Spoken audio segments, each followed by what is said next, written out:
UP ATS की team ने उत्तर प्रदेश के मेरठ और नोएडा में पाकिस्तान की खुफिया एजेंसी आईएसआई के हनी ट्रैप मॉड्यूल का पर्दाफाश करने का दावा किया। यूपी एटीएस के सूत्र कह रहे हैं हनी ट्रैप मॉड्यूल का मास्टरमाइंड पाकिस्तान का गैंगस्टर और आतंकी शहजाद भट्टी है। उसकी मदद से आईएसआई ने भारत में कम उम्र के लड़कों को फंसाने के लिए, उन्हें बरगलाने के लिए लड़कियों का एक गैंग बनाया है। सूत्र कह रहे हैं उस गैंग में शामिल लड़कियां कम उम्र के लड़कों को पहले प्यार के जाल में फंसाती हैं और फिर धीरे धीरे उनका ब्रेन वॉश करती हैं ताकि उन्हें आतंक की राह पर ले जाया जा सके। इस हनी ट्रैप मॉड्यूल से पर्दा तब उठा जब यूपी एटीएस ने 23 अप्रैल को नोएडा से तुषार नाम के लड़के को गिरफ्तार किया। मेरठ का रहने वाला तुषार, उसके साथ समीर खान नाम के एक दूसरे लड़के की भी गिरफ्तारी हुई। तब तक किसी को अंदाजा नहीं था तुषार और समीर के तार पाकिस्तान से जुड़े हो सकते हैं। उन दोनों से पूछताछ शुरू हुई और यूपी एटीएस के सूत्र कह रहे हैं कि दोनों शहजाद भट्टी के साथ सीधे संपर्क में थे, लगातार उससे बातें कर रहे थे। शहजाद भट्टी आईएसआई के इशारे पर भारत में आतंकी मॉड्यूल तैयार करने में जुटा है, ऐसा माना जाता है। कम उम्र के लड़कों को फंसाने के लिए उसने हनी ट्रैप की साजिश रची ताकि वो गुमराह करके लड़कों को आतंकी बना सके। यूपी एटीएस की जांच आगे बढ़ी तो एक लड़की का नाम सामने आया, फिजा। तुषार की मां का कहना है फिजा दिल्ली की रहने वाली है और खुद को डॉक्टर बताती है, लेकिन यूपी एटीएस के सूत्र कहते हैं वो शहजाद भट्टी के लिए काम करती है। तुषार की मां के मुताबिक समीर ने सोशल मीडिया पर तुषार का संपर्क फिजा से करवाया था। आरोप है कि फिजा ने कुछ ही दिनों के अंदर तुषार का ब्रेन वॉश कर दिया था। तुषार मेरे पास आया था पिछले साल अगस्त में, और अगस्त में आया था जब उसने मुझसे जिक्र किया था एक लड़की फिजा का। उसने मुझसे कहा था मम्मी एक लड़की है, मुझे उससे शादी करनी, फिजा नाम है। तुषार की मां के मुताबिक उनका बेटा सिर्फ 20 साल का है, कभी दिल्ली गया नहीं। उनके मुताबिक फिजा ने तुषार को एक तावीज दिया और उसे हर वक्त गले में पहनने की कसम दी थी। मैंने देखा उसके गले में काला धागा भी था, तो मैंने कहा बेटा तूने ये क्या पहन रखा है? तो उसने कहा मम्मी ये वो फिजा ने मुझे किसी से पता नहीं मौलवी से या किसी से पढ़वा के दिया है और बोला है कि तुम्हें पहन लो, तुम्हें नजर लग रखी है। तुषार की मां ने शक जताया कि फिजा ने उनके बेटे को वश में कर लिया। वो कह रही वो अजीब बातें करता था, पूरी तरह से बदल चुका था और वो फिजा से शादी करने की जिद पर अड़ गया था।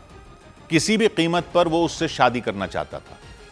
अभी तुषार की मां के आरोप है, उनका आरोप है कि फिजा उनके बेटे को परिवार के खिलाफ भड़काती रहती थी। उनका कहना है फिजा उनके बेटे से उम्र में बड़ी है और उसके 2 बच्चे भी हैं। इसी वजह से उन्होंने उनकी शादी कराने से इनकार कर दिया था। तुषार की मां के मुताबिक शादी से मना करने के बाद फिजा भड़क गई थी। आरोप है कि उसने तुषार के जरिए उन्हें और उनके पति को जान से मारने की धमकी भी दिलवाई थी। मैंने बोला देख बेटा वो हमारी वो कास्ट की नहीं मोमडन है तो मुश्किल है। तब उसने कहा मुझे कि मम्मी क्या मतलब वो फिजा बोल रही थी अगर तेरे पापा मम्मी नहीं मानेंगे तो मैं उनको रास्ते से हटा दूंगी। तुषार के परिवार ने बताया ये सब और वो कह रहे हैं कि पिछले साल अगस्त से पहले तक सब कुछ ठीक था, लेकिन उसके बाद सब कुछ अचानक बदलता चला गया और उनका कहना है तुषार ने फिर अपना धर्म बदल लिया, इस्लाम अपना लिया और अपना नाम हिजबुल्ला अली खान रख लिया। तुषार की मां ने शक जताया कि उनके बेटे को साजिश के तहत हनी ट्रैप में फंसाया गया। उनका कहना है समीर और फिजा एक दूसरे से मिले हुए हैं, दोनों ने मिलकर तुषार को फंसाया। फिजा वाली अगस्त में ये कहानी हुई है, फिर उसके बाद तो तुषार ने जो मुसलमानों को गाली दी वो चीज़ें हुई, फिर अब ये हुआ हादसा। तो मुझे लग रहा है तुषार को तो हनी ट्रैप किया गया और सारा ट्रैप करके तुषार को फंसाया गया। ये सब तुषार की मां कह रही है। उधर यूपी एटीएस के सूत्र कह रहे हैं कि पैसों के लालच में तुषार स्लीपर सेल तैयार करने में जुट गया था, युवाओं को कट्टरपंथी बनाने की साजिश में शामिल हो गया था। जांच एजेंसियां तुषार और समीर से लगातार पूछताछ कर रही हैं। फिजा की भी तलाश की जा रही है ताकि ये जो शहजाद भट्टी का नाम आ रहा है और इस हनी ट्रैप मॉड्यूल का नाम सामने आ रहा है उसमें शामिल हर एक किरदार को पकड़ा जा सके। इधर ओडिशा के कटक में बीच रास्ते में एक एम्बुलेंस का पेट्रोल खत्म होने से एक मरीज की मौत होने का दावा किया गया। बीच रास्ते में वो एम्बुलेंस अचानक बंद हो गई। मरीज की हालत बिगड़ गई। कुछ ही देर में उन्होंने दम तोड़ दिया। जानकारी के मुताबिक प्रकाश कुमार नाम के एक व्यक्ति ने जहर खा लिया था। उनकी हालत काफी गंभीर थी। वो उन्हें वहां के एक सरकारी अस्पताल में भर्ती करवाया गया था। सरकारी अस्पताल से उन्हें एक दूसरे अस्पताल ले जाया जा रहा था, शिफ्ट किया जा रहा था। वहां उनका आगे का इलाज होना था, लेकिन इससे पहले कि वो अस्पताल पहुंच पाते उनकी जान चली गई, क्योंकि वो एम्बुलेंस एक पुल को पार करते हुए बंद हो गई। पता चला पेट्रोल खत्म हो गया। आसपास कोई पेट्रोल पंप भी नजर नहीं आया। काफी देर तक वो एम्बुलेंस वहीं खड़ी रही, मदद का इंतजार करती रही, लेकिन मदद के लिए कोई नहीं रुका। इस सब के बीच उस एम्बुलेंस में लेटे हुए मरीज की तबीयत बिगड़नी शुरू हो गई। उनके परिवार वाले घबरा गए। वो एम्बुलेंस से उतर गए, सड़क पर खड़े होकर मदद मांगने लग गए, लेकिन कोई मदद नहीं मिली। परिवार वालों ने दावा किया, इसलिए मरीज ने एम्बुलेंस में ही दम तोड़ दिया। परिवार वालों का रो रो कर बुरा हाल हो गया। उनका कहना है, अगर एम्बुलेंस का पेट्रोल खत्म नहीं होता, वो सही वक्त पर अस्पताल पहुंच जाते तो मरीज की जान बच सकती थी। इधर सीबीआई की टीम ने नीट पेपर लीक मामले के मास्टरमाइंड को गिरफ्तार करने का दावा किया। जिस व्यक्ति को गिरफ्तार किया गया उनका नाम पीवी कुलकर्णी बताया गया। महाराष्ट्र के पुणे से उन्हें गिरफ्तार किया गया। सीबीआई की तरफ से दी गई जानकारी के मुताबिक पीवी कुलकर्णी पेशे से केमिस्ट्री के प्रोफेसर हैं और वो नीट की परीक्षा करवाने वाली एजेंसी एनटीए से भी जुड़े हुए हैं। इसी वजह से उनकी पहुंच नीट के प्रश्न पत्रों तक थी। सीबीआई के सूत्र कह रहे हैं, उन्होंने मनीषा वाघमारे नाम की महिला की मदद से पेपर लीक की ये पूरी साजिश रची थी। मनीषा वाघमारे वही हैं जो ब्यूटी पार्लर चलाती हैं। 2 दिन पहले पुणे से सीबीआई उन्हें गिरफ्तार कर चुकी है।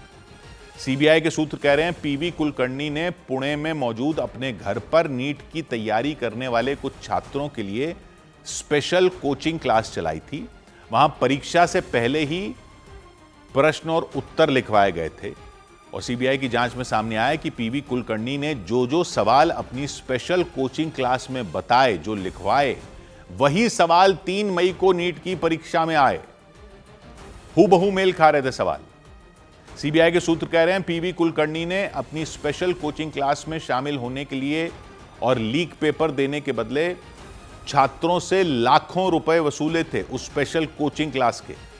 सीबीआई की टीम ने पहले उनसे पूछताछ की, फिर उन्हें गिरफ्तार कर लिया। उनकी गिरफ्तारी के बाद सीबीआई उन छात्रों तक पहुंचने में जुटी है जो पीवी कुलकर्णी की स्पेशल कोचिंग क्लास में शामिल हुए थे।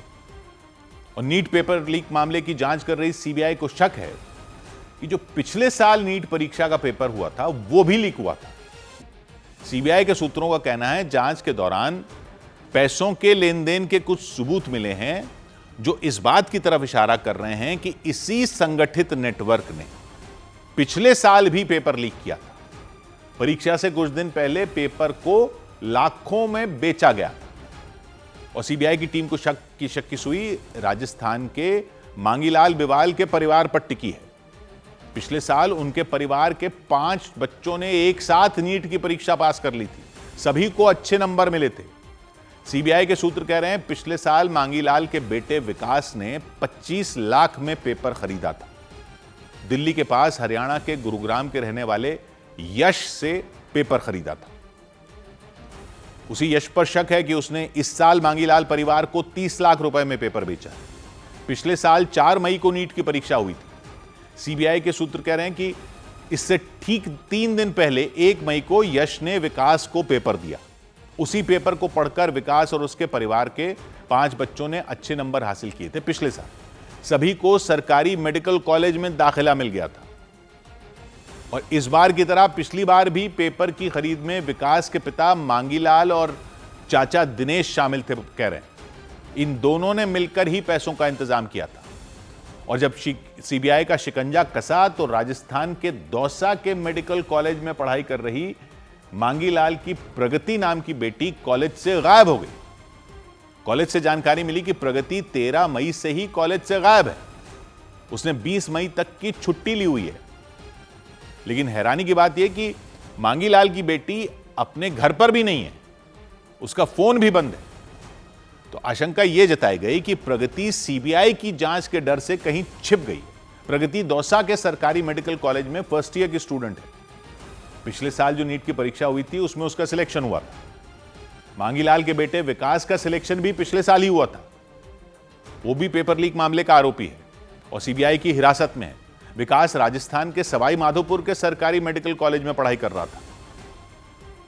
आरोपी है कि इस बार की तरह पिछली बार भी उसने नीट का पेपर खरीदा था और उस पेपर की बदौलत ही विकास और उसकी 4 बहनें पास हुई थी। नीट में उनका सिलेक्शन हुआ था। राजस्थान के मेडिकल कॉलेजों में उनका एडमिशन हुआ था। पिछले साल मांगीलाल के परिवार के 5 बच्चों का सिलेक्शन हुआ। 2 बच्चे मांगीलाल के अपने हैं, बेटा विकास और बेटी प्रगति। इनके अलावा मांगीलाल के बड़े भाई घनश्याम की 2 बेटियों का भी सिलेक्शन हुआ था, सानिया और पलक, और मांगीलाल के छोटे भाई। और पेपर लीक मामले के आरोपी दिनेश की एक बेटी का भी, छोटे भाई जो हैं, उनका भी सिलेक्शन हुआ था। तो 5 लोगों का हुआ। दिनेश की बेटी का नाम बताया जा रहा है गुंजन। ये सभी भाई बहन राजस्थान के अलग अलग मेडिकल कॉलेजों में पढ़ाई कर रहे हैं। न्यूज़ 18 की टीम ने एक एक कर मांगीलाल के परिवार की 4 लड़कियों को फोन किया, उनसे बात करने की कोशिश की। किसी का भी फोन नहीं लगा। 4 लड़कियों का फोन बंद मिला। किसी भी लड़की से बात नहीं हो पाई। तो यह आशंका जताई जा रही है कि पेपर लीक मामले में जैसे ही सीबीआई की जांच शुरू हुई, मांगीलाल के परिवार की वो सभी लड़कियां छिप गईं जिनका पिछले साल नीट में सिलेक्शन हुआ था। जानकारी मिल रही है कि मांगीलाल के परिवार के सभी बच्चे एक ही कोचिंग सेंटर में पढ़ते थे। दीप करियर इंस्टीट्यूट नाम के कोचिंग सेंटर में सब पढ़ते थे, सीकर में। जानकारी के मुताबिक पिछले साल नीट परीक्षा का रिजल्ट आने के बाद यह कोचिंग सेंटर बंद हो गया था। यानी जिस कोचिंग सेंटर में पढ़कर मांगीलाल के परिवार के 5 बच्चों का सिलेक्शन हुआ, वो कोचिंग सेंटर नीट का रिजल्ट आते ही अचानक बंद हो गया। जब रिजल्ट आया पिछले साल तो कोचिंग सेंटर ने एक पोस्टर छपवाया था। मांगीलाल के परिवार की 3 लड़कियों की फोटो थी उसमें। पलक बिवाल, जिसकी नीट परीक्षा में ऑल इंडिया रैंक 662 आई। दूसरा नाम था सानिया बिवाल, उसकी रैंक थी 5563। तीसरा नाम पेपर लीक के आरोपी दिनेश की बेटी गुंजन का था, उसकी रैंक थी 8674। तीनों लड़कियों का राजस्थान के अलग अलग मेडिकल कॉलेज में दाखिला हो गया था। दीप करियर इंस्टीट्यूट की तरफ से छापे गए इस पोस्टर में एक लाइन लिखी हुई थी, लीजिए एडमिशन गारंटीड बैच में, सिलेक्शन नहीं तो फीस वापस। यानी यह कोचिंग सेंटर नीट परीक्षा में सिलेक्शन करवाने की गारंटी ले रहा था और इसलिए यह सीबीआई के शक के घेरे में आ गया। इसके अलावा सीकर के एक और कोचिंग सेंटर का नाम सामने आया, सीएलसी कोचिंग सेंटर। मांगीलाल के परिवार के 5 बच्चों ने सीएलसी कोचिंग सेंटर में भी एडमिशन लिया था। हालांकि वहां उन्होंने सिर्फ टेस्ट सीरीज ज्वाइन की थी, यानी वो कोचिंग दीप करियर इंस्टीट्यूट में लेते थे, test paper CLC coaching centre में देते थे। ये 2025 में ये सारे बच्चे हमारी टेस्ट सीरीज का मतलब है ये कोचिंग और कहीं ज्वाइन की इन लोगों ने, और हमारे यहाँ तो फरवरी में टेस्ट सीरीज स्टार्ट होती है, तो आगे ये देखो 5 फरवरी को टेस्ट सीरीज ज्वाइन की है। इसके अलावा आरोपी दिनेश के बेटे ऋषि ने भी इसी कोचिंग सेंटर में एडमिशन लिया था। आरोप है दिनेश ने अपने बेटे ऋषि के लिए ही नीट का पेपर खरीदा था, 30 लाख रुपए में पेपर खरीदने का जो आरोप है इस साल। सीएलसी कोचिंग सेंटर के मैनेजिंग डायरेक्टर ने बताया कि ऋषि ने वहां एडमिशन तो लिया था, लेकिन कुछ वक्त में ही उसने कोचिंग छोड़ दी थी। उसने अपने पैसे वापस ले लिए थे। इसका एडमिशन हुआ हमारे यहाँ अप्रैल 16 को और इसने 28 में रिफंड ले लिया और बाकायदे 17,000 रिफंड ऑनलाइन गया हुआ है। ये इसकी अटेंडेंस सीट है। ये क्लास में एक दिन भी सर बस एक दिन क्लास में आया हुआ है, बाकी ये एब्सेंट रहा। पेपर लीक मामला सामने आने के बाद सीएलसी कोचिंग सेंटर पर भी सवाल खड़े हो गए। वहां मैनेजिंग डायरेक्टर ने इस पर सफाई दी। उनका पेपर लीक से कोई लेना देना नहीं है, वो कह रहे हैं।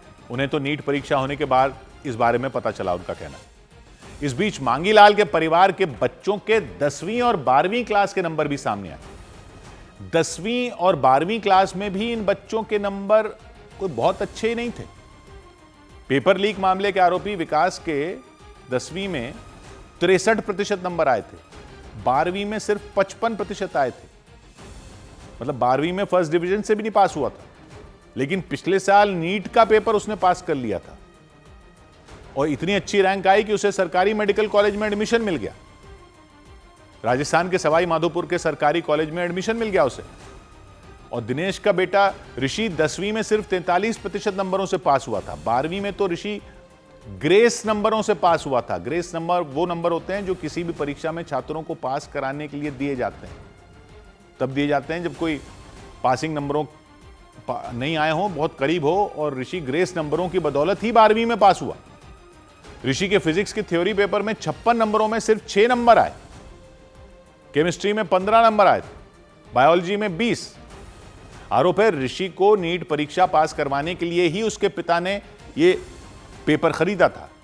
इसके अलावा पिछले साल नीट परीक्षा में पास हुई प्रगति के 10वीं में 69% नंबर आए थे, 12वीं में 91%, सानिया के 10वीं में 63% नंबर आए थे, 12वीं में 89%। इन नंबरों के सामने आने के बाद आशंका जताई गई कि इस बार की तरह पिछली बार भी दिनेश और मांगीलाल ने नीट का पेपर खरीद लिया था और उस पेपर की वजह से ही उनके परिवार के 5 बच्चे पास हो गए थे। केंद्रीय शिक्षा मंत्री धर्मेंद्र प्रधान ने नीट परीक्षा में हुई गड़बड़ी को मानते हुए अगले साल से परीक्षा में बड़े बदलाव का ऐलान कर दिया। प्रेस कॉन्फ्रेंस की घोषणा की कि अगले महीने की 21 तारीख को नीट की परीक्षा इस साल की दोबारा होगी और अगले साल से नीट की परीक्षा ऑनलाइन होगी। अभी जो परीक्षा होती है उसमें छात्रों को प्रश्न पत्र के साथ एक OMR शीट दी जाती है। उस OMR शीट में सही उत्तर के गोले को काले या नीले रंग के पेन से भरना होता है। बाद में कंप्यूटर से उसकी जांच होती है, लेकिन अगली बार से नीट की परीक्षा कंप्यूटर पर ही होगी, ऑनलाइन। अगले साल से परीक्षा, इसकी जो मूल जड़ है OMR, अगले साल से नीट की परीक्षा कंप्यूटर बेस्ड टेस्ट से होगी। प्रेस कॉन्फ्रेंस के दौरान शिक्षा मंत्री धर्मेंद्र प्रधान ने पेपर लीक की बात मानी। उन्होंने इसे सुधारने का भरोसा दिया ताकि आगे इस तरह की धांधली ना हो सके। राधाकृष्णन कमेटी को पूरा पालन करने के उपरांत भी उस कमांड चेन में कहीं ना कहीं ब्रीच हुई है, इसको हम स्वीकार करते हैं। इसकी सुधारने की जिम्मेदारी हम लेते हैं। शिक्षा मंत्री के मुताबिक 21 जून को होने वाली परीक्षा के लिए छात्रों से कोई परीक्षा फीस नहीं ली जाएगी। 7 दिन पहले 14 जून तक सभी छात्रों को एडमिट कार्ड मिल जाएंगे। अपनी पसंद का परीक्षा केंद्र चुनने की पूरी आजादी होगी। परीक्षा में 15 मिनट का अतिरिक्त समय देने का भी फैसला लिया गया। धर्मेंद्र प्रधान ने भरोसा दिया कि पेपर लीक के इस मामले में शामिल किसी भी आरोपी को नहीं छोड़ा जाएगा, उनके खिलाफ कड़ी से कड़ी कार्रवाई की जाएगी। पंजाब के मोहाली में सैकड़ों की संख्या में किसान जुटे और पुलिस से भिड़ गए। केंद्र सरकार और राज्य सरकार पर आरोप लगाया कि वो भाखड़ा ब्यास प्रबंध बोर्ड में पंजाब का अधिकार कम करने की कोशिश कर रही है, कि पंजाब का अधिकार, पानी का जो अधिकार है वो कम न किया जाए, पहले की तरह उसे बिजली मिलती रहे, पानी मिलता रहे। भाखड़ा ब्यास प्रबंध बोर्ड भाखड़ा नंगल और ब्यास प्रोजेक्ट से जुड़े पानी और बिजली का मैनेजमेंट देखता है। इससे पंजाब को पानी और बिजली मिलती है, हरियाणा को पानी और बिजली मिलती है, राजस्थान और हिमाचल प्रदेश को भी पानी और बिजली मिलती है। किसानों का आरोप है इस बोर्ड में पंजाब का अधिकार और प्रभाव कम किया जा रहा है। इन आरोपों के साथ उन्होंने चंडीगढ़ कूच करने की कोशिश की, राजभवन का घेराव करने की कोशिश की, लेकिन मोहाली चंडीगढ़ बॉर्डर पर पुलिस ने उन्हें रोक दिया। तो गुस्साए किसानों ने वहां लगे बैरिकेड को तोड़ना चाहा।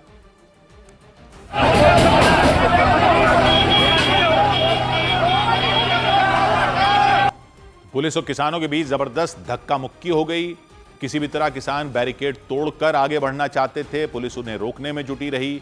कई बार बैरिकेड इधर से उधर हुए, लगा टूट जाएंगे, लेकिन जवानों ने कसकर उन्हें पकड़े रखा, किसानों को आगे बढ़ने नहीं दिया। तो किसानों का गुस्सा 7वें आसमान पर पहुंच गया। फिर उन पर पानी की बौछार शुरू कर दी गई। वहां से खदेड़ने के लिए पुलिस ने उन पर वाटर कैनन का इस्तेमाल किया, लेकिन किसान भी डटे रहे।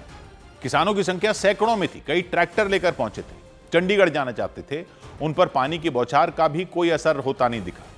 वो बीच बीच में नारे लगाते रहे, केंद्र सरकार पर अपना गुस्सा उतारते रहे, पंजाब सरकार पर अपना गुस्सा उतारते रहे। हालांकि तमाम कोशिश के बावजूद बैरिकेड को वो पार नहीं कर सके, चंडीगढ़ की तरफ नहीं जा सके। प्रदर्शन की सबसे बड़ी वजह रहा BBMB यानी भाखड़ा ब्यास प्रबंध बोर्ड। ये भारत सरकार के अधीन संगठन जो भाखड़ा और ब्यास प्रोजेक्ट का मैनेजमेंट संभालता है। इसका काम उत्तर भारत के राज्यों को बिजली और पानी उपलब्ध कराना है। उधर से किसानों का आरोप है पंजाब के हिस्से के पानी और बिजली को दूसरे राज्यों को देने के लिए दबाव बनाया जा रहा है, जबकि पंजाब के किसान पहले से ही पानी की कमी से जूझ रहे हैं, बिजली संकट से जूझ रहे हैं। वो बिजली संशोधन विधेयक का भी विरोध कर रहे हैं। किसानों का डर है अगर बिजली क्षेत्र में निजी कंपनियों की भूमिका बढ़ गई तो खेती के लिए मिलने वाली सब्सिडी पर असर पड़ सकता है, सस्ती बिजली पर असर पड़ सकता है। मध्य प्रदेश हाईकोर्ट ने हिंदू पक्ष की मांग पर मोहर लगाते हुए धार जिले में मौजूद भोजशाला को मंदिर माना।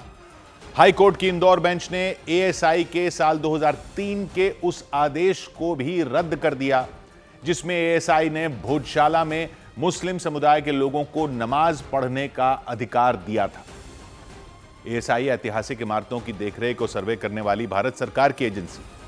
कोर्ट ने उसके 2003 वाले आदेश को खारिज कर दिया।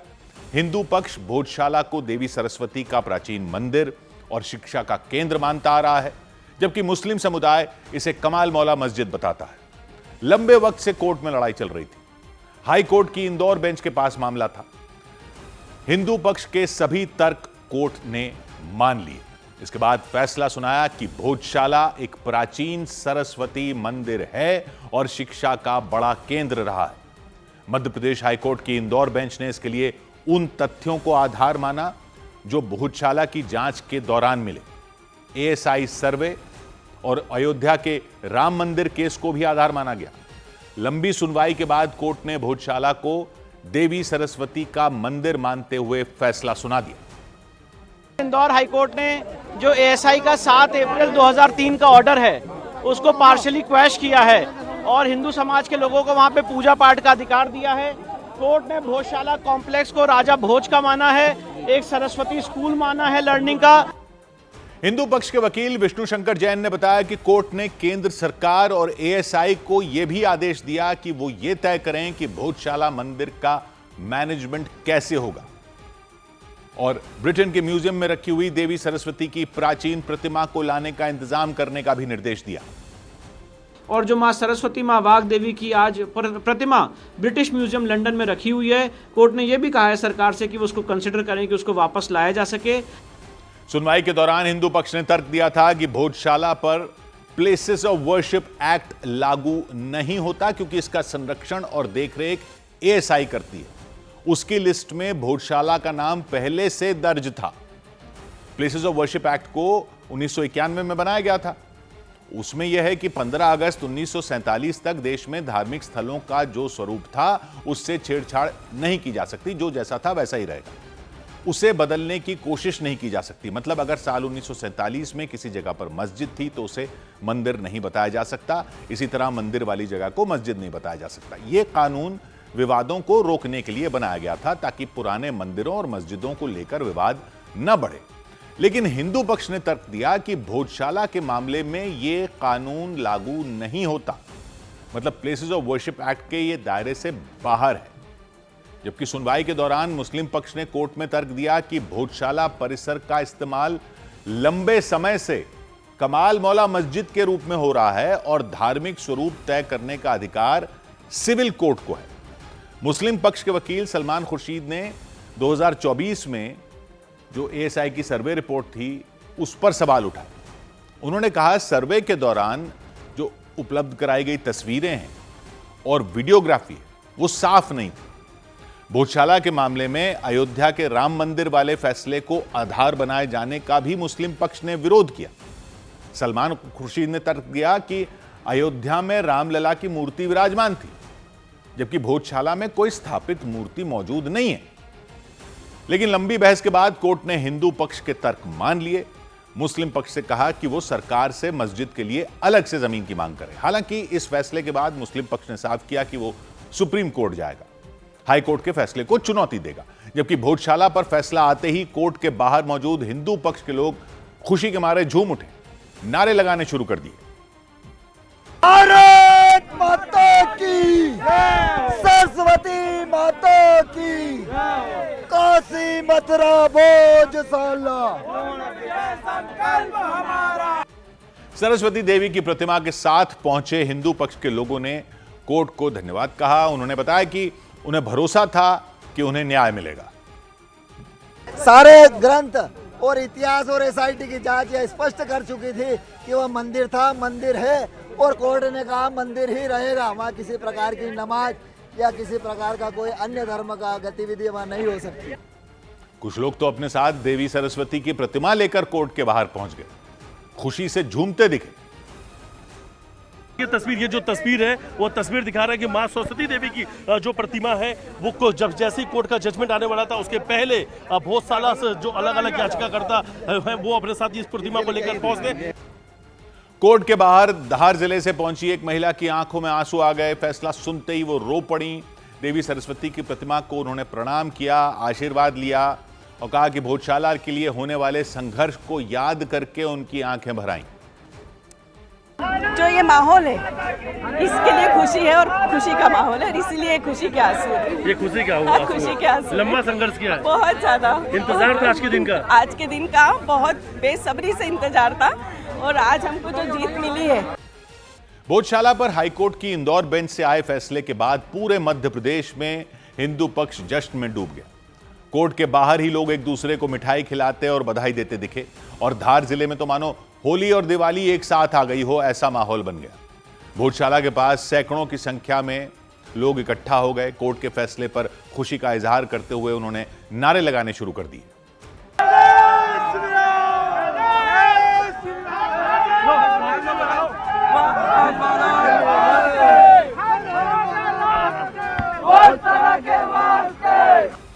भोजशाला की तरफ जाने वाली सड़क पर करीब 100 मीटर पहले पुलिस ने बैरिकेडिंग लगा दी थी। हिंदू पक्ष के लोगों ने वहीं पर रंग, गुलाल, अबीर उड़ाकर जश्न मनाना शुरू कर दिया। ऐसा लगा जैसे होली का त्योहार हो। ये भोजशाला से तकरीबन 100 मीटर आगे यहाँ पर बैरिकेड के पास एक मंदिर है और सरस्वती अखंड संकल्प ज्योति, और वहाँ पर आप देखेंगे आज जो यहाँ पर जश्न के तौर पर आप देखेंगे लगातार यहाँ पर अबीर, रंग, गुलाल यहाँ पर छिड़का जा रहा है एक दूसरे के ऊपर। कोर्ट की तरफ से भोजशाला को मंदिर घोषित किए जाने पर कुछ लोगों ने पटाखे जलाकर खुशी का इजहार किया।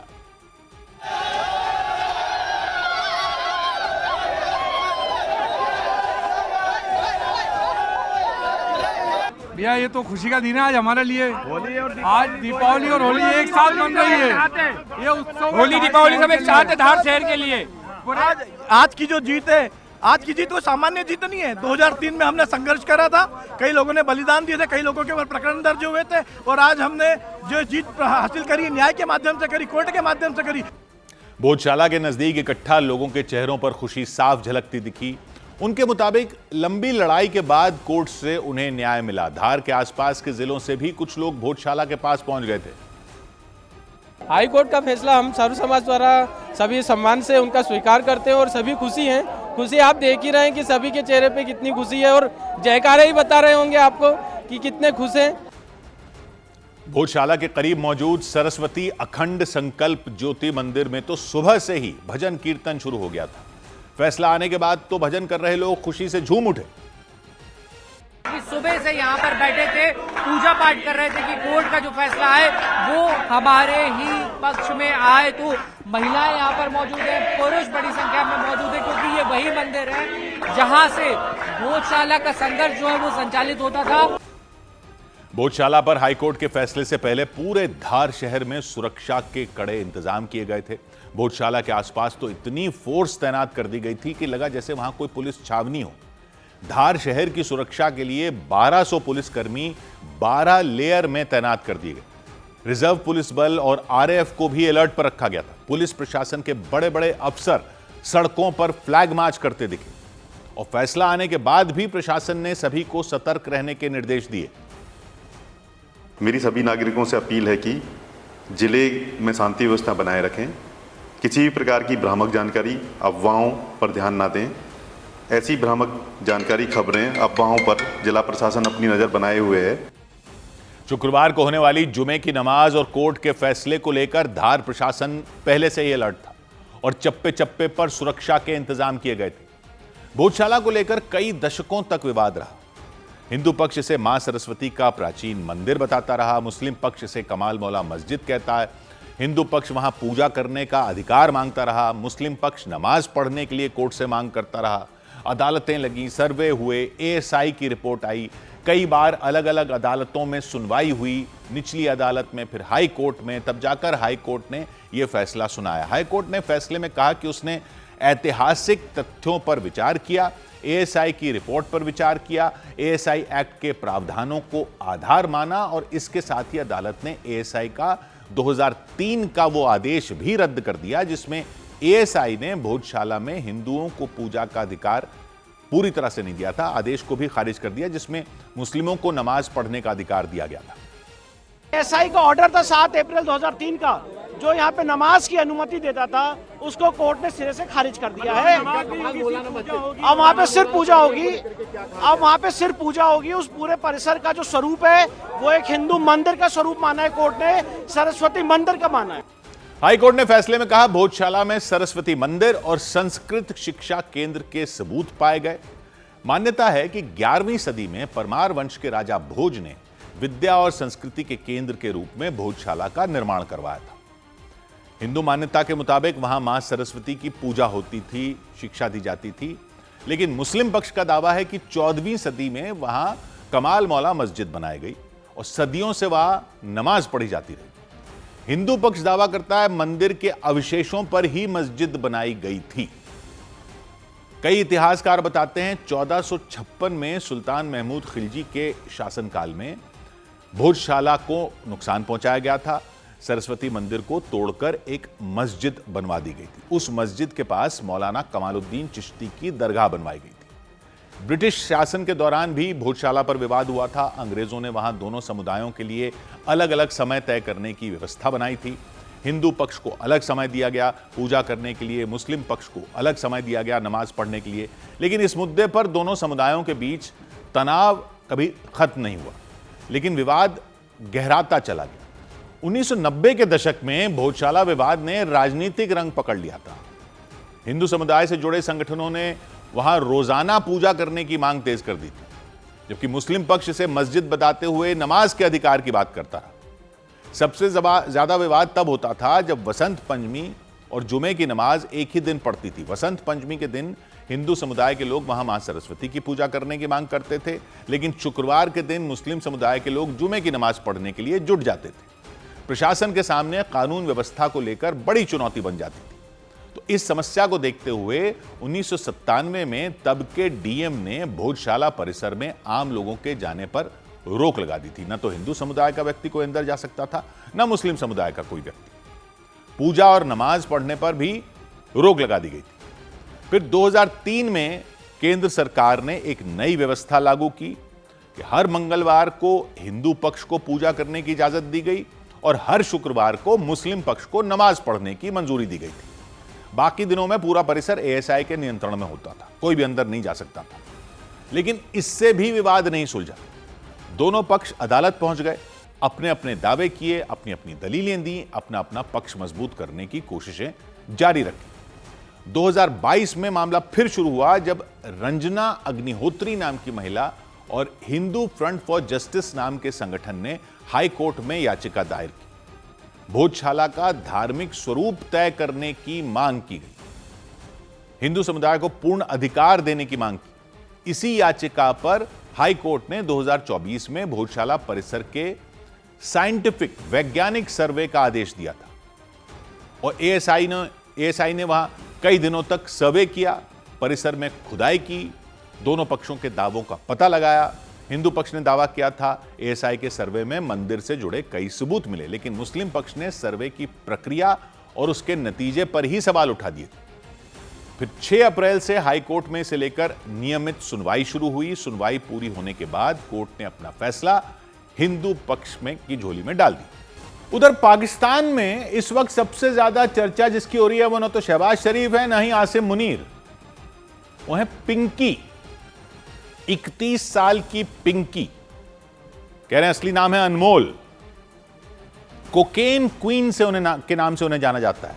वहां का मीडिया उसे कराची की लेडी डॉन नाम से संबोधित करता है। 12 मई को कराची की पुलिस ने पिंकी को गिरफ्तार किया, लेकिन उसकी गिरफ्तारी की खबर चर्चा का केंद्र नहीं बनी, बल्कि पिंकी के रसूख और रुतबे की खबर पूरे पाकिस्तान में छा गई।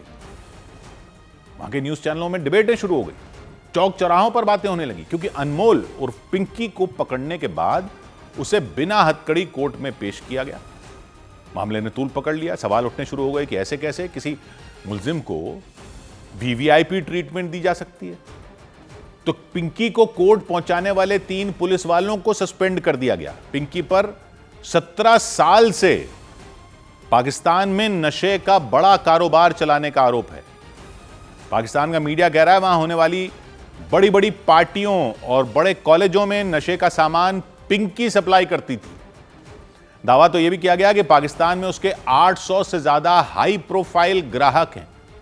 हालांकि इस सबके बाद भी पुलिस ने उसे पकड़ लिया, लेकिन गिरफ्तारी के बाद जब उसे कोर्ट में पेश किया गया तो किसी सेलिब्रिटी की तरह आवभगत किए जाने के आरोप लगे।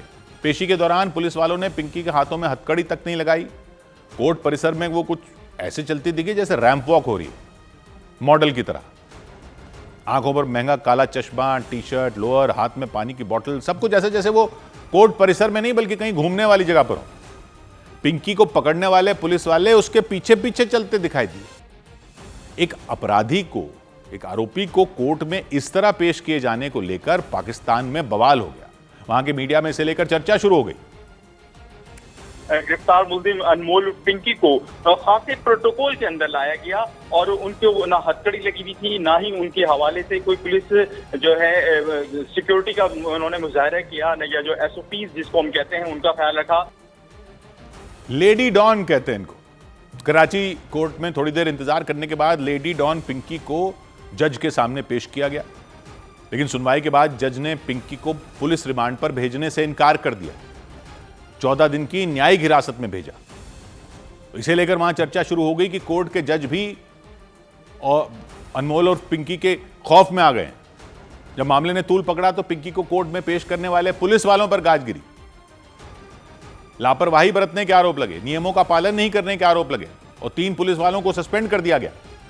लेकिन पिंकी की गिरफ्तारी के बाद पाकिस्तान पुलिस को उसके नेटवर्क के बारे में बता रहे हैं कई अहम जानकारियां मिली। पाकिस्तान के मीडिया कह रहा है कि जांच टीम को पता चला कि पिंकी ने 17 साल में कराची समेत पाकिस्तान के कई शहरों तक अपने नशे के कारोबार को फैला लिया था।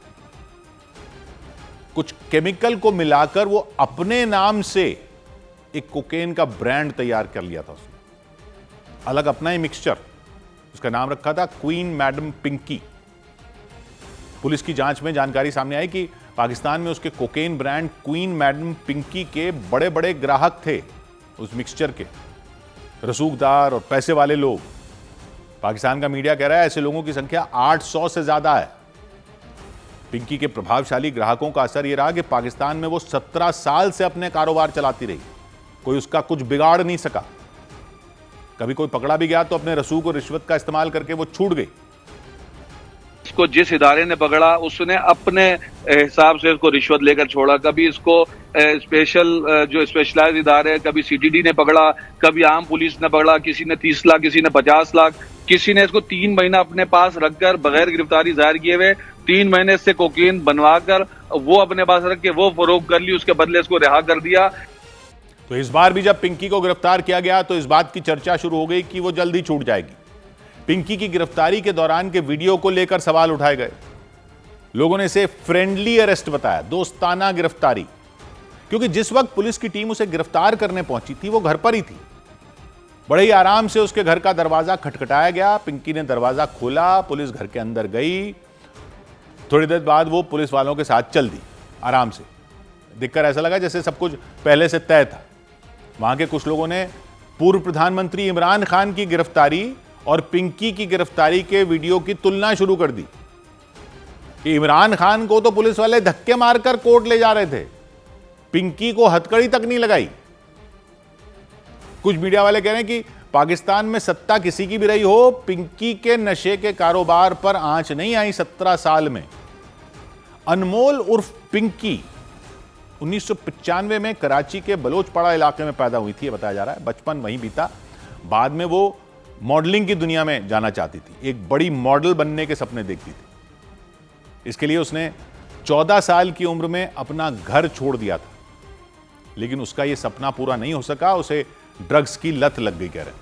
बाद में उसने खुद नशीले पदार्थों की तस्करी शुरू कर दी और धीरे धीरे एक बड़ा नेटवर्क तैयार कर लिया। कुछ मीडिया में कहा जा रहा है कि कुछ साल पहले पिंकी ने कराची के ही एक पुलिस अधिकारी से शादी कर ली थी, लेकिन पाकिस्तान के मीडिया के मुताबिक उसने ये शादी भी सिर्फ खुद को और अपने नशे के कारोबार को बचाने के लिए की थी। उसके खिलाफ जांच कर रही पुलिस टीम को जानकारी मिली कि पिंकी ऑनलाइन और सोशल मीडिया के जरिए कुछ कोड वर्ड के जरिए ऑर्डर लेती थी। फिर ऑर्डर मिलता था तो उसके नेटवर्क के लोग एक्टिव हो जाते थे। ड्रग सप्लाई के लिए वो लड़कियों का इस्तेमाल करती थी ताकि पुलिस को शक न हो। कुछ रिपोर्ट कह रही है उसका ड्रग्स नेटवर्क कराची के साथ लाहौर तक था, इस्लामाबाद तक फैला था। सबसे चौंकाने वाली जानकारी यह मिली कि गिरफ्तारी से बचने और पहचान छिपाने के लिए उसने अपनी उंगलियों के निशान एसिड से मिटा दिए थे। अपनी उंगलियों के निशान मिटा दिए थे तेजाब लगाकर। कराची से पकड़े जाने के बाद पुलिस को जांच के दौरान पिंकी का एक ऑडियो मैसेज मिला जिसमें अपनी जान को वो खतरा बताते हुए अपने नेटवर्क से जुड़े लोगों को मैसेज दे रही थी। ये मैसेज बनाने का मतलब यह है कि अगर खुदा न खास्ता मेरे साथ कुछ हो जाता है तो, और ये मैसेज आप लोगों को मिलता है तो इसका मतलब ये होगा कि नेक्स्ट आगे से जो काम संभालेगा वो मेरे ही नंबर से, आपसे यही नंबर मेरा ही होगा और कोई जेंट्स होंगे। नशा कारोबारी पिंकी की गिरफ्तारी के बाद उसके ड्रग्स नेटवर्क को लेकर पाकिस्तान के पंजाब प्रांत की मुख्यमंत्री मरियम नवाज सख्त नजर आईं। उन्होंने पुलिस अधिकारियों से इसे लेकर रिपोर्ट मांगी। उधर मध्य प्रदेश के देवास में पटाखों की एक फैक्ट्री में धमाका हुआ और 4 लोगों की मौत हो गई। 15 लोग बुरी तरह जख्मी हो गए। इतना भयंकर धमाका हुआ कि पूरा इलाका दहल उठा। आसपास मौजूद मकानों की दीवारें हिल गई। लोग घबराकर अब मकानों से बाहर निकल आए। अफरा तफरी मच गई। फैक्ट्री के बाहर लोग इकट्ठा हो गए। उन्होंने आरोप लगाया फैक्ट्री में खुले में बारूद रखकर पटाखे बनाए जा रहे थे। सुरक्षा मानक तो कोई देख ही नहीं रहा था और इसी वजह से वहां भयंकर धमाका हो गया। फैक्ट्री का ज्यादातर हिस्सा जमींदोज हो गया। मलबे का ढेर लग गया। फैक्ट्री में काम कर रहे लोग बुरी तरह झुलस गए। कुछ लोग उन्हें उठाकर एम्बुलेंस की तरफ दौड़ते नजर आए। पटाखा फैक्ट्री में हुए धमाके की आवाज काफी दूर तक सुनाई दी। लोगों के मकान हिल गए। लोग डर गए बुरी तरह। फैक्ट्री के बाहर इकट्ठा हो गए। उन्होंने बताया फैक्ट्री के आसपास कुछ लोगों के शरीर के टुकड़े बिखरे हुए मिले। उन्हें देखकर वो बुरी तरह कांप गए। थोड़ी देर में पुलिस और प्रशासन की टीम वहां पहुंच गई। फैक्ट्री के मलबे में दबे लोगों की तलाश शुरू कर दी गई। आनन फानन में घायलों को अस्पताल पहुंचाया गया। हम भी पटाखा कंपनी में काम करते थे, वहाँ पे ब्लास्ट हो गया है, उसमें ही कितने बजे 3-4 लोग हैं। क्या कारण था ब्लास्ट होने का, कुछ जानकारी लगी आपको? ये जानकारी कितने लोगों ने आरोप लगाया फैक्ट्री में खुले में बारूद पड़ा हुआ था।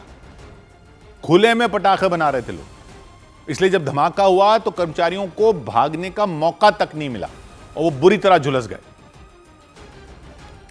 हम लोग ने जो है बाकी जो यहाँ पे बारूद है उसको जो है हम लोग डिस्पोज ऑफ कर रहे हैं। बाकी भी ऐसी कोई यहाँ पर कोई आग की स्थिति नहीं है। लोग कह रहे हैं उन्होंने कई बार शिकायत की थी फैक्ट्री की कि भाई यहाँ सुरक्षा मानकों की अनदेखी हो रही है, लेकिन कोई कार्रवाई नहीं हुई। आरोप लग रहा है। लोग कह रहे हैं उस फैक्ट्री को किसी नेता के करीबी चला रहे हैं। आरोप लगा रहे हैं लोग, इसलिए इसके खिलाफ कभी कोई कार्रवाई नहीं हुई। इसके बाद प्रशासन ने जांच के आदेश दे दिए। धमाके के पीछे की वजह का पता लगाने में प्रशासन के लोग जुट गए। बिहार के मुजफ्फरपुर में एक मूक बधिर बच्चों के स्कूल में बच्चों की पिटाई का वीडियो मिलने पर एसडीएम ने जांच के आदेश दे दिए। जानकारी मिली उस स्कूल को एक निजी एनजीओ चलाता है। स्कूल के छात्रावास में करीब 50 बच्चे रहते हैं। जिन बच्चों की पिटाई की गई वो भी छात्रावास में ही रहते हैं। आरोप लगा कि उस स्कूल के ही एक कर्मचारी ने बच्चों की पिटाई कर दी। उन्हें थप्पड़ मारा, उन पर मुक्के बरसाए और वीडियो जो है इसका वो सोशल मीडिया पर वायरल हो गया। वीडियो वायरल हो गया। बच्चों के परिजनों का गुस्सा फूट पड़ा। आसपास के लोगों ने भी नाराजगी जताई। स्कूल प्रबंधन पर सवाल उठाए क्योंकि उस वीडियो में स्कूल के एक कर्मचारी एक बच्चे को बेरहमी से पीटते नजर आए। पलंग पर बैठा था। उस व्यक्ति ने गुस्से में आकर उसे एक थप्पड़ जड़ दिया। बच्चा बुरी तरह सहम गया। वो ना कुछ बोल सकता था ना कुछ सुन सकता था। वो इतने पर नहीं रुके व्यक्ति, उन्होंने तो अपना आपा ही खो दिया। बच्चे ने खुद को बचाने की कोशिश की, तब तक उन्होंने उसका हाथ पकड़ लिया, झटके से उसे पलंग पर पटक दिया, उस पर मुक्के बरसाने लगे, लगातार मुक्के मारते रहे। बच्चा डर से पलंग पर लेटा रहा। कमरे में कुछ और बच्चे भी दिखे, वो भी अपने अपने बिस्तर पर लेटे रहे। एक बच्चा पलंग पर बैठा था, वो भी डर के मारे लेट गया। बेरहमी से पिटाई करने के बाद वो व्यक्ति वहां से चले गए। ये मुजफ्फरनगर के मिठनपुरा इलाके का मामला बता रहे हैं। पिटाई का वीडियो मिलने पर प्रशासन ने तुरंत एक्शन लिया। एसडीएम ने जांच के आदेश दिए, आरोपी के खिलाफ सख्त कार्रवाई की चेतावनी दी। उत्तर प्रदेश में एक रोज पहले कई शहरों में आए आंधी तूफान से 110 से ज्यादा लोगों की जान चली गई, सैकड़ों लोग घायल हो गए। मौसम ने अचानक ऐसा कहर बरपाया कि कुछ ही घंटों में कई शहरों की तस्वीर बदल गई। कई मकान उजड़ गए, पेड़ उखड़कर घरों पर गिर गए, बिजली के खंभे टूटकर गिर गए, सैकड़ों गाड़ियां बर्बाद हो गईं, भयंकर तबाही मच गई।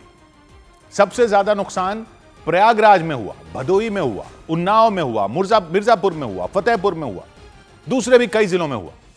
इन जिलों में करीब 80 किलोमीटर प्रति घंटा की रफ्तार से हवा चली। तूफान की वजह से कई जिलों में बिजली ठप हो गई, सड़कें बंद हो गईं, कहीं कहीं तो रेलवे ट्रैक पर भी पेड़ गिर गए, कुछ ट्रेनें रुक गईं। मुख्यमंत्री योगी आदित्यनाथ ने लोगों की मौत पर दुख जताया, अधिकारियों को निर्देश दिया कि पीड़ितों की हर संभव मदद की जाए, कोई लापरवाही न बरतें। सभी जिलों के डीएम को आदेश दिया कि वो 24 घंटे के अंदर पीड़ितों को मुआवजा दें। और तूफान की सबसे खौफनाक तस्वीर बरेली में नजर आई। वहां एक गांव है बबियाना। तूफान की वजह से वहां एक मैरिज हॉल का टिन शेड किसी खिलौने की तरह हवा में उड़ गया और उसके साथ ही एक व्यक्ति भी आसमान में उड़ गए, बेहद खतरनाक तरीके से। नन्हे मियां नाम के वो व्यक्ति कई फीट ऊपर उड़ गए तूफान के साथ, हवा में कई बार घूम गए। वो लोगों का दिल दहल गया देखकर। टिन शेड तो थोड़ी दूर जाकर गिर गया, लेकिन वो बहुत दूर चले गए। कई मकानों के पीछे खेत में जाकर गिरे, उनकी हालत खराब हो गई। एक हाथ टूट गया, पैर में चोट लगी, शरीर के दूसरे हिस्सों में चोट लगी। लोगों ने तुरंत अस्पताल में उन्हें भर्ती कराया, इलाज हुआ, उनकी हालत में सुधार आया। उन्होंने बताया जब तूफान आया तब वो कई लोगों के साथ मैरिज हॉल में छिपे हुए थे। हमारे साथ तो मतलब 2-4 लोग थे, मतलब नीचे गिर गए, मतलब कुछ गिर गए और मतलब हम चले गए। तो आप उड़ के खेत में जाके गिरे? हाँ, मकान के खेत में गिरे थे, कम से कम 50 फीट ऊंची से। नन्हे मियां के मुताबिक जब हवा तेज रफ्तार में चलने लगी तब वो मैरिज हॉल में छिपने के लिए चले गए थे। वहां ऊपर टिन शेड था, एक रस्सी बंधी हुई थी ताकि वो हवा में न उड़ सके टिन शेड। तो नन्हे मियां ने वो रस्सी पकड़ ली, रस्सी को पकड़कर खड़े हो गए, लेकिन तभी टिन शेड ही हवा में उड़ गया और इसके साथ ही वो भी रस्सी पकड़े कई फीट ऊपर चले गए, दूर जाकर खेत में गिरे। बाद में प्रशासन के अधिकारी उनका हाल जानने के लिए अस्पताल पहुंचे। काफी दूर जाकर गिरे, तो इसीलिए जो है ये जानकारी करने के लिए हम यहाँ पर आए हुए हैं कि इनको मतलब क्या क्या समस्या है इस समय, और इसमें जो है शासन द्वारा जो निर्धारित सहायता है वो भी हम इनको उपलब्ध कराएंगे। घटना में नन्हे मियां के अलावा कई दूसरे लोगों को भी चोट आई, हालांकि उनकी चोट उतनी गंभीर नहीं थी। बरेली के कई दूसरे इलाकों में भी तूफान ने इसी तरह नुकसान पहुंचाया और बरेली ही की तरह उन्नाव में भी तूफान का बड़ा असर दिखा। दोपहर तक सब कुछ सामान्य था, शाम होते ही अचानक तेज हवाएं चलने लगी, तो थोड़ी देर में हवाएं तूफान में बदल गईं। इतनी रफ्तार थी कि एक इलाके में एक बड़ा पेड़ जड़ समेत उखड़ गया। उसके नीचे सफेद रंग की एक कार खड़ी थी, जमीन से उखड़कर वो पेड़ कार के ऊपर गिर गया।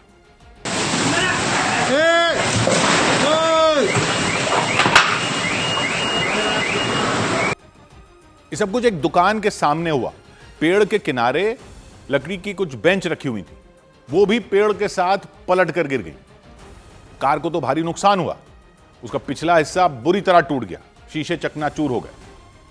उन्नाव के कई इलाकों में धूल भरी आंधी भी चली, खतरनाक रफ्तार में। लोग अपनी जान बचाने के लिए यहां वहां छिप गए, जानवर बीच सड़क पर ही फंस गए। कुछ घोड़े तूफान से बचने के लिए इधर उधर भागते दिखाई दिए। कुछ ही देर में कई इलाकों का हुलिया ही बदल चुका था। कई मकानों पर पेड़ टूटकर गिर गए, गाड़ियों पर पेड़ गिर गए। उन्नाव में ही कुछ जगहों पर रेलवे ट्रैक ठप हो गए। जगह जगह पेड़ गिरने के कारण ट्रेनों का जहां तहां रोकना पड़ गया।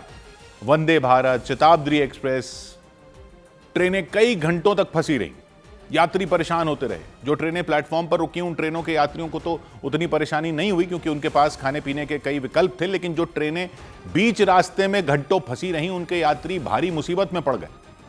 कुछ जगहों पर बिजली के तारों पर पेड़ गिरने से ट्रेनें रोक दी गईं।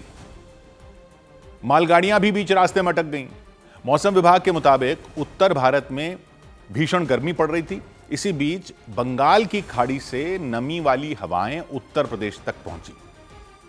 गर्म हवा और नमी के टकराव से तेज तूफानी सिस्टम बना। इसने कई जिलों को अपनी चपेट में ले लिया। सबसे ज्यादा नुकसान बरेली में देखने को मिला, प्रयागराज में देखने को मिला, उन्नाव में देखने को मिला, मिर्जापुर में देखने को मिला, सोनभद्र में देखने को मिला। मौसम के जानकारों के मुताबिक मई और जून के दौरान प्री मॉनसून सीजन में ऐसे तूफान आमतौर पर आते हैं, लेकिन इस बार हवाओं की रफ्तार बहुत ज्यादा थी, बहुत तेज तूफान आया। इसी वजह से इतनी ज्यादा तबाही मच गई। और एक रोज पहले आए इस तूफान ने मिर्जापुर को भी झकझोर कर रख दिया। पेड़ और मकानों के गिरने की वजह से वहां 15 से ज्यादा लोगों की मौत हो गई। मिर्जापुर की सदर तहसील में गंगा नदी के ऊपर पॉन्टून पुल बना हुआ था। इतना जोर का तूफान आया कि वो अपने साथ पुल का एक बड़ा हिस्सा भी उड़ा ले गया। नदी में खतरनाक लहरें आ गई। प्रशासन ने तुरंत वहां आने जाने पर रोक लगा दी। कई इलाकों में पेड़ टूटकर गिर गए। प्रयागराज मिर्जापुर हाईवे पर तो एक साथ कई पेड़ गिर गए। ऐसा लगा जैसे पेड़ों ने पूरे हाईवे पर ही कब्जा कर लिया। तेज हवाओं ने बिजली के खंभों को भी नहीं छोड़ा। कई जगह खंभे जमीन पर गिर गए। बिजली की सप्लाई ठप हो गई। पूरा शहर अंधेरे में डूब गया। बिजली विभाग के कर्मचारी लाइन ठीक करने के लिए कई घंटों तक जुटे रहे। वन विभाग के कर्मचारी पेड़ों को हटाने के काम में घंटों जुटे रहे। नगर पालिका की टीमें घंटों जुटी रहीं। वन विभाग के लोग हैं, जहाँ पेड़ क्षतिग्रस्त हुए थे, रास्ते यातायात बाधित था, या नगर पालिका था, तो सभी विभाग की टीमें आंधी आई है तभी से लगातार कार्य करते हैं। उधर सोनभद्र में भी पेड़ों को हटाने का काम घंटों तक जारी रहा। तूफान के साथ तेज बारिश भी हुई। वहां एक इलाके में पुलिस की गाड़ी पर एक विशाल पेड़ गिर गया। इतना बड़ा पेड़ कि पूरी गाड़ी दब गई उसके नीचे, कुछ भी नहीं बचा। तेज हवाओं से बड़ी बड़ी होर्डिंग टूट गई, बीच सड़क पर गिर गई। खुदाई करने वाली मशीनों से उन्हें हटाया गया। उत्तर प्रदेश के अलावा झारखंड के भी कुछ जिलों में तूफान ने तांडव मचाया। चाईबासा में सैकड़ों पेड़ अलग अलग सड़कों पर गिर गए। लोग फंस गए, गाड़ियां फंस गईं। पेड़ भी छोटे मोटे नहीं, बड़े बड़े पेड़ हटाने के लिए मशीनें लाई गईं। पेड़ों को काटा गया, तब जाकर लोग निकल पाए। उधर लंदन से चलने वाली वेबसाइट ईरान इंटरनेशनल ने एक रिपोर्ट दी कि स्ट्रेट ऑफ हॉर्मूज में ईरान की सख्ती अब और बढ़ सकती है, क्योंकि वहां जो समंदर में जो इंटरनेट की केबलें बिछी हैं स्ट्रेट ऑफ हॉर्मूज के इलाके में, वो उनके लिए भी टोल वसूली शुरू कर सकता है, उन्हें भी कमाई का जरिया बना सकता है। फारस की खाड़ी में बड़े पैमाने पर इंटरनेट की केबलों का जाल बिछा है। खाड़ी देशों का इंटरनेट तो चलता ही है, एशिया के कई दूसरे देशों तक ये केबलें जाती हैं। भारत भी इनसे जुड़ा है, चीन भी जुड़ा है। पूरी दुनिया जो है, ये पूरी दुनिया का इंटरनेट जो है वो समुद्र के अंदर बिछी इंटरनेट केबलों से जुड़ा हुआ है। एशिया को यूरोप और बाकी दुनिया से जोड़ने का काम जो केबलें करती हैं वो वहां है, फारस की खाड़ी में। ऐसे में समंदर के नीचे बिछी इन तारों को कुछ हुआ तो कई देशों में इंटरनेट बंद हो सकता है, स्लो हो सकता है, कोहराम मच सकता है, इंटरनेट का संकट खड़ा हो सकता है। ईरान ने पैसे वसूलने शुरू कर दिए, तब भी कई देशों की मुश्किलें बढ़ सकती हैं।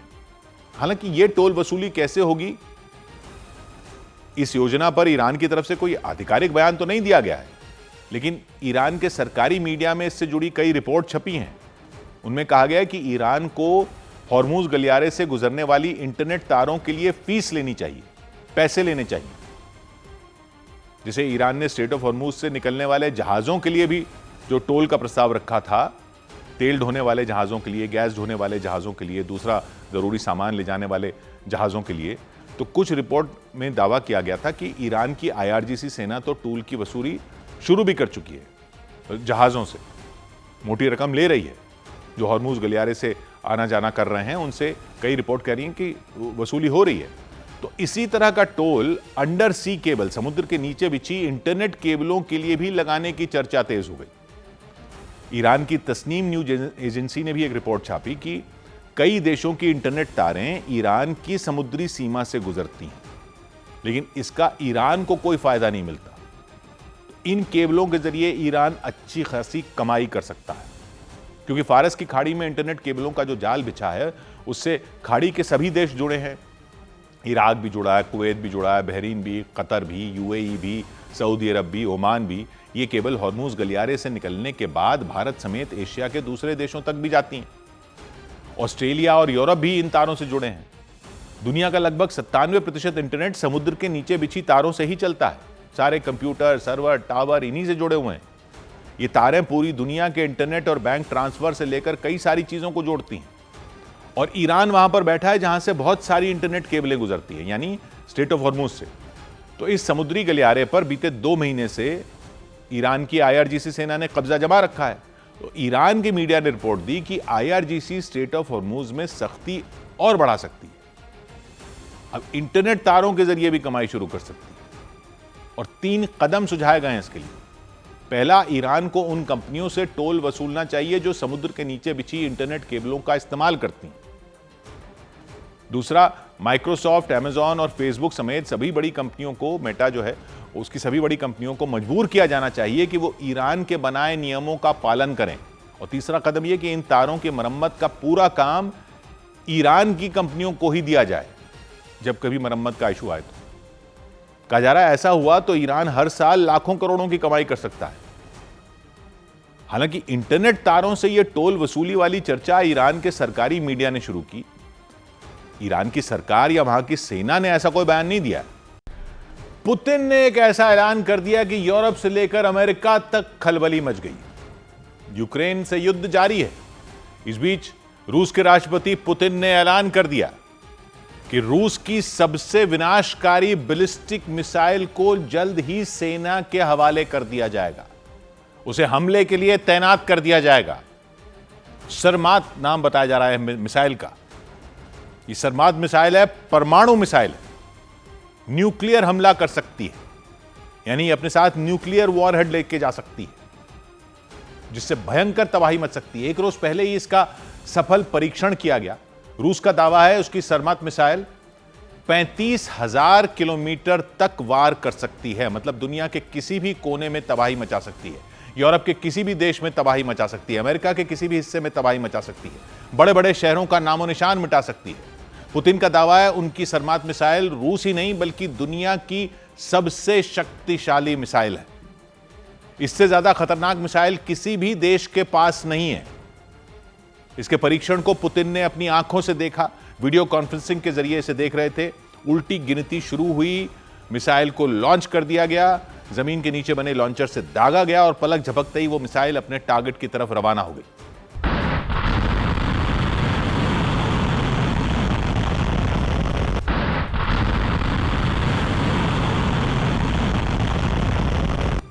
सरमात मिसाइल को रूस के अर्खानगेल्स्क प्रांत से लॉन्च किया गया। यह प्रांत रूस के उत्तर पश्चिमी हिस्से में है, फिनलैंड वाले बॉर्डर के पास। वहां से उड़ान भरने वाली सरमात मिसाइल को रूस के दूसरे छोर पर गिराया गया, हजारों किलोमीटर दूर, कमचातका प्रायद्वीप के पास। रूस के पूर्वी कोने पर आकर गिरी वो मिसाइल। अर्खानगेल्स्क प्रांत से कमचातका प्रायद्वीप की दूरी 6000 किलोमीटर है। रूस का दावा है सरमात मिसाइल ने 6000 किलोमीटर की दूरी महज 15 मिनट में तय कर ली और कमचातका प्रायद्वीप के नजदीक उसी ठिकाने पर वो गिरी जो पहले से तय किया गया था, उसी टारगेट पर लगी। एकदम सटीक वार किया उसने। पुतिन ने कहा परमाणु मिसाइल सरमात के सबसे आधुनिक वर्जन का परीक्षण सफल रहा। मिसाइल की खूबियां, उसकी ताकत के बारे में जानकारी दी और कहा कि सरमात मिसाइल 25,000 किलोमीटर प्रति घंटा की रफ्तार से दुश्मन पर हमला कर सकती है, बिजली की रफ्तार से वार कर सकती है और रेंज इसकी 35,000 किलोमीटर से भी ज्यादा बताई गई, यानी 35,000 किलोमीटर के दायरे में आने वाले किसी भी टारगेट को यह बैलिस्टिक मिसाइल बर्बाद कर सकती है। सरमात की सबसे बड़ी खासियत यह कि यह मिसाइल एक साथ 10 से 15 परमाणु बम लेकर उड़ सकती है एक साथ। कहा जाता है कि रूस की यह मिसाइल किसी छोटे मोटे देश पर गिर जाए तो दुनिया के नक्शे से देश का नामो निशान मिट जाए, यानी रूस की यह मिसाइल अगर एक बार चल जाए तो फिर भयंकर तबाही से उसे कोई नहीं बचा सकता। पुतिन ने दावा किया सरमात न्यूक्लियर मिसाइल में जो बारूद भरा जाता है वो पश्चिमी देशों की मिसाइलों के बारूद से 4 गुना ताकतवर है, मतलब 4 गुना ज्यादा तबाही मचाने की ताकत होती है। यह बैलिस्टिक मिसाइल रेडार सिस्टम को तो चकमा दे ही सकती है जिस स्पीड से यह जा रही है। रूस का दावा है उसकी सरमात मिसाइल को दुनिया का कोई भी रेडार सिस्टम पकड़ ही नहीं सकता, एयर डिफेंस सिस्टम उसके हमले को रोक ही नहीं सकते। एक बार लॉन्च हो गई तो फिर दुश्मन की बर्बादी तय है। परमाणु बम भी दागा जा सकता है इससे। तो परमाणु मिसाइल के परीक्षण के बाद पुतिन ने यह भी बताया कि वो हमले के लिए पूरी तरह तैयार है और कुछ महीनों में ही उसकी तैनाती कर दी जाएगी सेना में। और पुतिन के इस ऐलान ने यूक्रेन ही नहीं बल्कि जंग में उसकी मदद करने वाले पश्चिमी देशों को भी हिलाकर रख दिया, क्योंकि रूस यह दावा करता है कि सरमात मिसाइल के एक ही प्रहार से ब्रिटेन और फ्रांस जैसे देश दुनिया के नक्शे से मिट सकते हैं। अमेरिका का कोना कोना इसकी रेंज में है। मॉस्को और अमेरिका की राजधानी वॉशिंगटन डीसी के बीच करीब 8000 किलोमीटर का फासला है। रूस की सरमात मिसाइल 35,000 किलोमीटर तक हमला कर सकती है, यानी अमेरिका का चप्पा चप्पा इसकी पहुंच से दूर नहीं है। जबकि यूरोप में तबाही मचाना तो इसके लिए मिनटों का खेल साबित हो सकता है, क्योंकि यूरोप के देश तो अमेरिका के मुकाबले रूस की धरती के ज्यादा नजदीक हैं। इनमें यूक्रेन का पड़ोसी पोलैंड है, जर्मनी भी है, ब्रिटेन भी है, फ्रांस भी है, इटली है, नॉर्वे है, डेनमार्क है। ये वो देश हैं जो युद्ध की शुरुआत से ही यूक्रेन के पाले में खड़े हैं, उसे हथियारों की मदद पहुंचाते रहे हैं ताकि वो रूस से लड़ सके। इसीलिए पुतिन इन देशों पर आग बबूला रहते हैं, कई बार उन्हें धमकियां भी दे चुके हैं।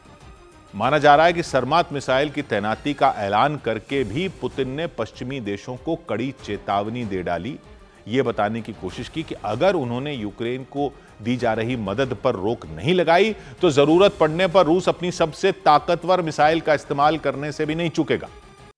सौभाग्य की एक बात यह कि भोजशाला पर कोर्ट के फैसले की खबर तो पब्लिक ने सुन ली कि हाईकोर्ट ने उसको मां सरस्वती का मंदिर माना है, लेकिन ज्यादातर लोग मां सरस्वती की उस मूर्ति का रहस्य नहीं जानते जो माना जाता है कि वहां हुआ करती थी। क्या वो मूर्ति वहां मिली भोजशाला में? धार के लोग भले ही कहानी जानते हो, लेकिन बाकी जगहों के लोगों को ज्यादा नहीं पता है। और यह भी ज्यादा जानकारी नहीं है कि यह केस अयोध्या, काशी या मथुरा वाले मामले से कैसे अलग था। अब भी वैसे यह हाईकोर्ट का फैसला है और मुस्लिम पक्ष सुप्रीम कोर्ट तो शायद जाएगा ही, तो अभी हाईकोर्ट ने इसे मां सरस्वती का मंदिर बता दिया है। मुस्लिम पक्ष सुप्रीम कोर्ट गया तो वहां से भी फैसला आ जाएगा। लेकिन क्या राजा भोज की स्थापित मां वाग्देवी यानी मां सरस्वती की मूर्ति अब भी है तो कहां है? वो कहानी भी जाननी जरूरी है। मध्य प्रदेश का धार परमार राजवंश की राजधानी हुआ करती थी, आज से कोई 1000 साल पहले। वहां पर यह भोजशाला जिसको लेकर सारा विवाद था वो थी। भोजशाला भी कहते हैं, मां वाग्देवी का मंदिर भी कहते हैं, मुसलमान इसको कमाल मौला की मस्जिद कहते आ रहे थे। लेकिन यह इमारत बाकी मंदिर और मस्जिदों की तरह नहीं है, क्योंकि यह प्राचीन धरोहरों का संरक्षण करने वाली एजेंसी ASI के अधीन है। आर्कियोलॉजिकल सर्वे ऑफ इंडिया के संरक्षण में है, यानी पुरातत्व विभाग वो इसकी देखरेख करता है। और आज से नहीं, 1909 से, यानी 100 साल से भी ज्यादा पहले से, अंग्रेजों के जमाने से इसमें मंगलवार को हिंदुओं को पूजा करने की इजाजत थी, शुक्रवार को मुसलमानों को। लेकिन विवाद बना हुआ था और फिर एक साइंटिफिक सर्वे करवाया गया। उसकी रिपोर्ट 2 साल पहले साइंटिफिक सर्वे की बात हुई थी, उसी के आधार पर फैसला आया है। इमारत जो है वो 11वीं सदी की मानी जाती है। हिंदू पक्ष का मानना है यह सरस्वती मंदिर था जो परमार राजवंश के राजा भोज ने बनवाया था। राजा भोज का शासन था साल 1000 से 1055 तक, और राजा भोज के राज में संस्कृत का बहुत अध्ययन होता था। तो हिंदू पक्ष मानता है यहां मां वाग्देवी यानी सरस्वती का मंदिर स्थापित किया गया था। और ये जो पूरा कॉम्प्लेक्स जो था, जिसको भोजशाला कहते हैं, ये संस्कृत अध्ययन का बड़ा केंद्र हुआ करता था, जिसको बाद में 14वीं सदी में अलाउद्दीन खिलजी से लेकर 15वीं सदी में महमूद शाह खिलजी तक ने तोड़ा और बर्बाद किया और मंदिर की जगह पर कमाल मौला मस्जिद बना दी गई। मुसलमानों का पक्ष यह था कि यह सूफी संत कमालुद्दीन चिश्ती की दरगाह थी, जिनकी मृत्यु 13वीं सदी में धार में ही हुई थी और उनकी मजार के पास ही यह मस्जिद बनाई गई थी। ब्रिटिश राज के टाइम धार एक रियासत हुआ करती थी। महाराजा सर उदाजी राव पुआर द्वितीय के शासनकाल में 1909 में इस कॉम्प्लेक्स को अंग्रेजों की ASI के संरक्षण में दिया गया था। ASI अंग्रेजों की थी तब। आजादी के बाद 1951 में इसको मॉन्यूमेंट ऑफ नेशनल इंपॉर्टेंस, राष्ट्रीय महत्व का स्मारक घोषित कर दिया गया था। और फिर इस घटनाक्रम में सबसे अहम फैसला जो हुआ था वो हुआ था 2003 में, जब एएसआई ने यह व्यवस्था की कि मंगलवार को हिंदू पूजा कर सकेंगे, शुक्रवार को मुसलमान। इस व्यवस्था से दोनों पक्ष खुश नहीं थे। मामला अदालत में चल रहा था, जिस पर हाईकोर्ट ने फैसला सुनाया कि यह मंदिर ही था और मुसलमानों को नमाज पढ़ने का अधिकार नहीं होगा। लेकिन जो समझने वाली बात यह कि यह केस बाकी मामलों से अलग कैसे था। एक तो इस मामले में कोई ऐतिहासिक दस्तावेज नहीं था, जैसे पहले दूसरे मामलों में ऐतिहासिक दस्तावेज दिखाए जाते हैं, इसमें वैसा कुछ नहीं था।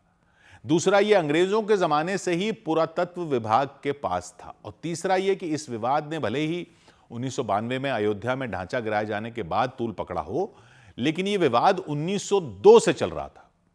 2024 में जो एएसआई का सर्वे हुआ, साइंटिफिक सर्वे जो हुआ, उसकी रिपोर्ट कहती है ये जो खंभों पर खड़ा हुआ बड़ा हॉल है, ये एक पुराने मंदिर के अवशेषों से बना हुआ दिखता है। खंभों पर हिंदू देवी देवताओं की आकृतियां नजर आती हैं। मां सरस्वती की स्तुति में संस्कृत में शिलालेख दिखते हैं।